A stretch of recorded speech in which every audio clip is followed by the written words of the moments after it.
So the bottom line is now there's a couple million open positions, 2 million open positions in hospitality alone in the US.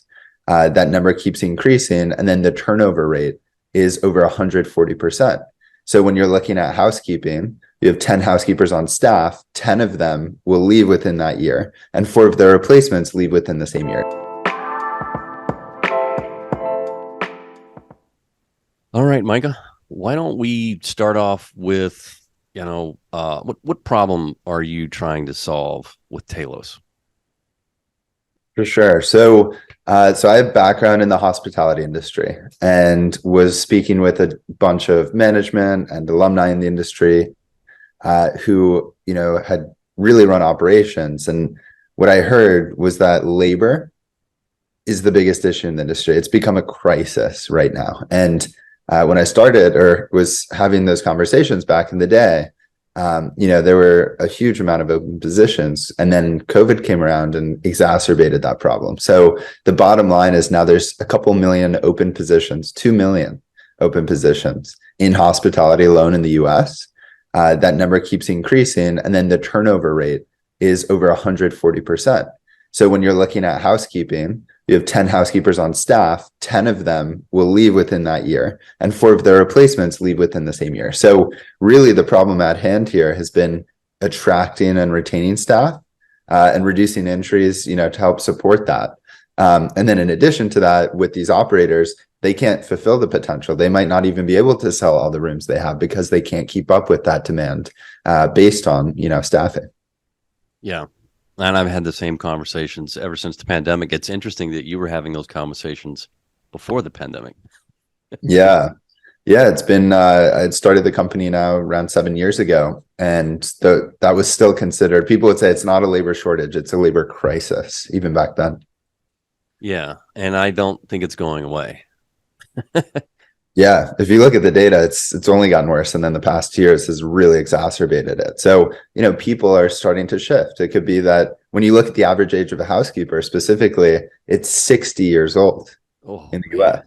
So it's an aging demographic. They are retiring. They might be moving back. Many of them come from different countries, so they might be moving back to that home country. And many of them are actually shifting to work in different industries. So you look at Amazon distribution centers, and the benefits and wages they have available there are great. So they're gonna leave what they've been doing, whether it's 5-10 years or they've been doing it 30 years, and they might step into a distribution center to follow suit with those benefits. So right. Can you imagine doing that work at 60? I mean, it was hard to do at 18. It was really difficult. So Yeah. It's amazing. I mean, it's such a challenging job. I have so much respect for the dedication they have, and ultimately to their families too, and supporting their families with it. Yeah. It's really hard. I mean, just statistically, room attendants have the highest rate of injury in the entire service sector, and second highest in the entire private sector out of anything after factory workers. So it's amazing, how much persistence and perseverance they do have. It's right. Right. And they have work ethic.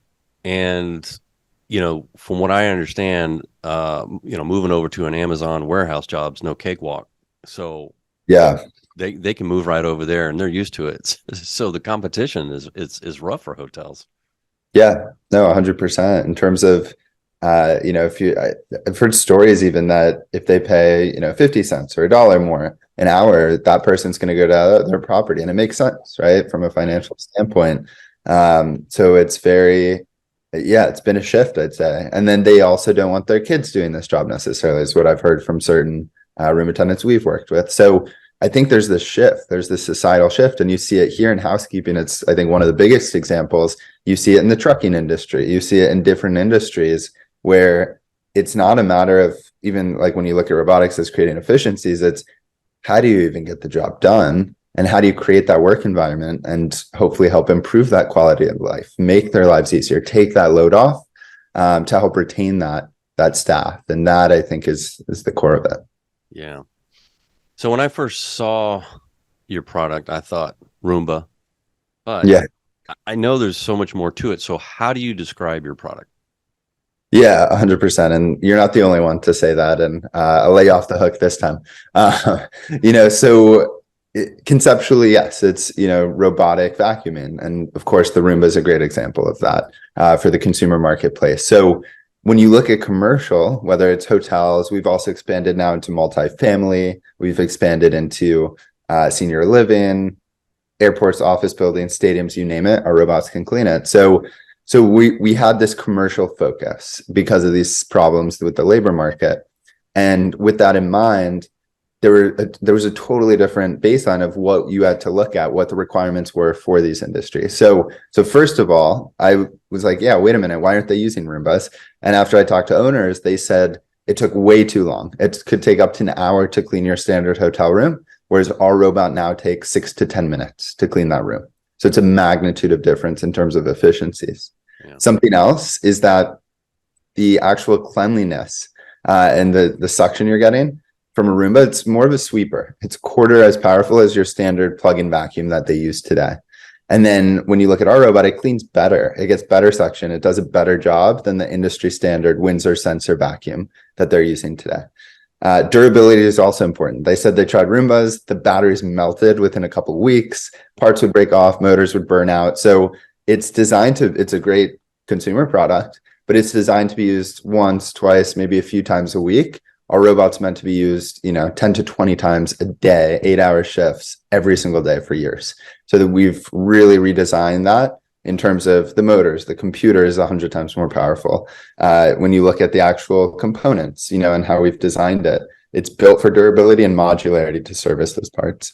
And the last piece I'd say too, is we started to hear from groups big brands that they have major complaints from guests around Wi-Fi signal strength. So they said, hey, can your robot tell us which rooms have bad Wi-Fi so we can deal with it before a guest checks in? And that was the tip of the iceberg. So now we're looking at a lot of different metrics, and it's really a mobile data platform that can bring line of sight to some of these things before a guest or a tenant or whoever's using the space experiences it. Oh yeah, that's brilliant. Is it so? It's short, so it goes under beds.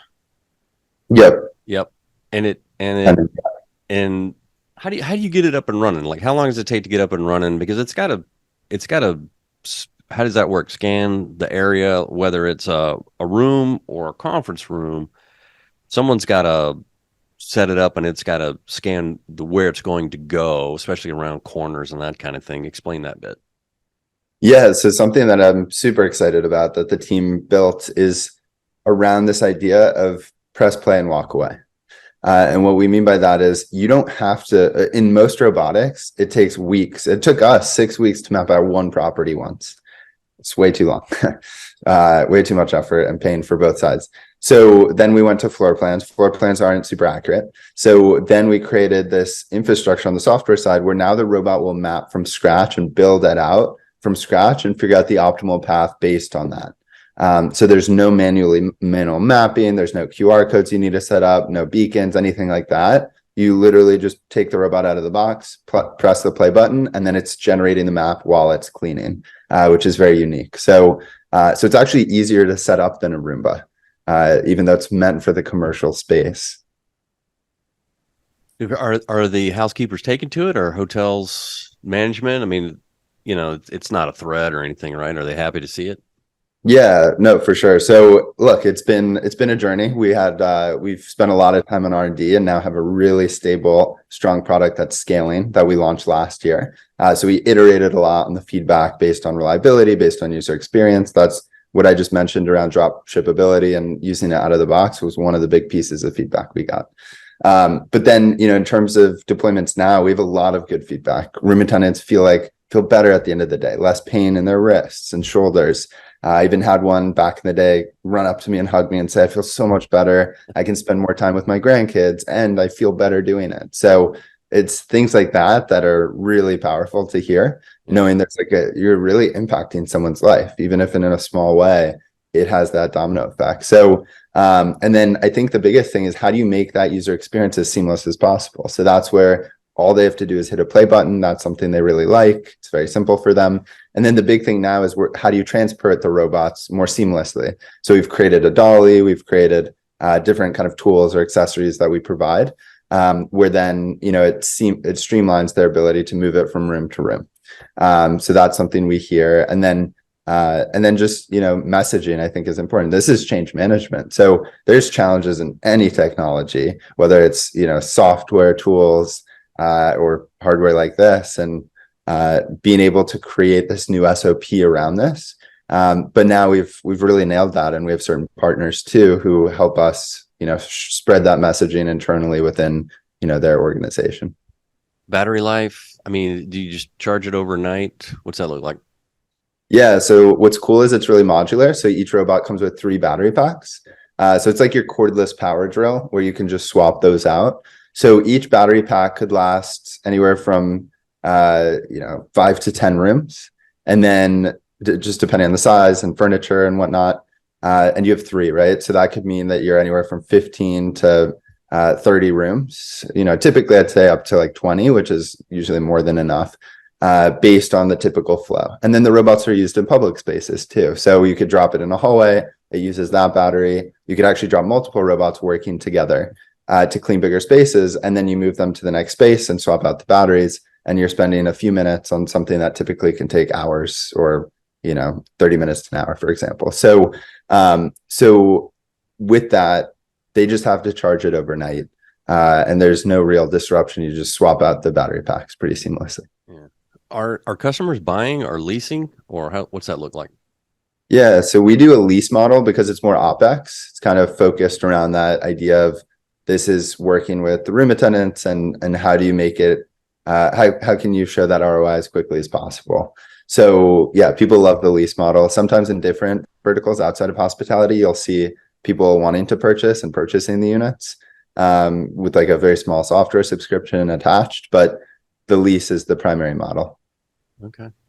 And I guess the ROI, calculation on the ROI, especially in hotels, they get it right away, right? I mean, it's pretty easy. Yeah, so it's very quick that they'll be able to see that. So of course, there's change management, there's training. So it's, I wouldn't say overnight there's going to be a massive impact. I think it's working to set up the right operations up front, and then you see that adoption happen pretty quickly. And within a month, you could start to see that flow working pretty well. Yeah.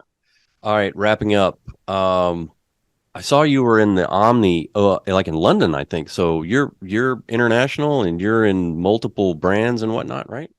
Yeah, 100%. So we're working with some of the biggest brands and management companies all over the world. And the group out in the UK, Omni, it's not Omni Hotels. It's a group called Omni Facilities Management, which is the largest third-party housekeeping company. So they work with major groups out there like Hilton and other major brands and management groups. So we have hundreds of robots deployed now. Actually, we have shipments going that went last week and going this week and the following week. So we have many, many robots out there, and we're starting to get close to the thousands of robots, which is exciting. So we're in the US, we're in Canada, the UK, Norway, spreading out in Europe, and later this year we'll hit Singapore. So it's been this kind of hockey stick growth, and really exciting to see the potential. I mean, our robots can be used in essentially any commercial building. So it's really fun to see the traction, and even just imagine where we'll be seeing the robots soon. Yeah. Yeah. This is great, Micah. Appreciate you spending time with me. Yeah. Well, thanks so much. Appreciate it.